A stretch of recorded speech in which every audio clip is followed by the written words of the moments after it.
Praise the Lord. The best wishes to you and your family members in the name of God. దేవుని నామమునకు మహిమ కలుగును గాక. దేవుని నామం పేరట మీకును మీ కుటుంబ సభ్యులందరికీ శుభాభివందనములు. ఈరోజు దేవుని వాగ్దానము టుడే గాడ్స్ ప్రామిస్.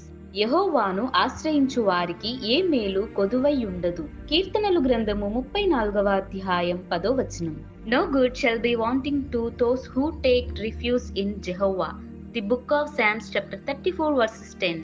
క్రీస్తునందు ప్రియమైన సహోదరి సహోదరులారా, దావీదు భక్తుడు అంటున్న మాట ఏమిటి అంటే, అడవికి రారాజుగా ఉన్నటువంటి సింహానికి ఆహారము దప్పిక ఉంటుందేమో గాని యెహోవాను ఆశ్రయించిన వారికి ఏ మేలు కొదువై ఉండదు అని దేవుడు అంటున్నాడు. నన్ను నమ్ముకున్న బిడ్డలకు ఏ మేలు కొదువగా ఉండదు అని పరమందున్న మన ప్రభువైన యేసుక్రీస్తు మనతో ఈ ఉదయకాల సమయంలో మనతో వాగ్దానం చేస్తున్నాడండి. వాగ్దానం చేసిన దేవుడు నమ్మదగిన దేవుడు.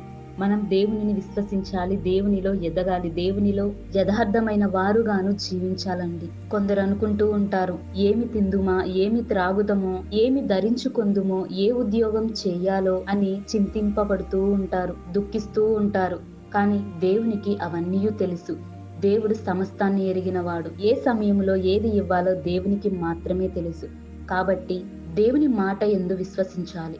దేవుడు ఇచ్చిన వాగ్దానం మీద మనమందరమును విశ్వాసం కలిగి జీవించాలి. యథార్థమైన వారుగాను దేవుని యొక్క వాక్యమును మన హృదయములో భద్రపరుచుకొని దేవునిని ఆశ్రయించే వారుముగా ఉందుముగాక. ప్రార్థన.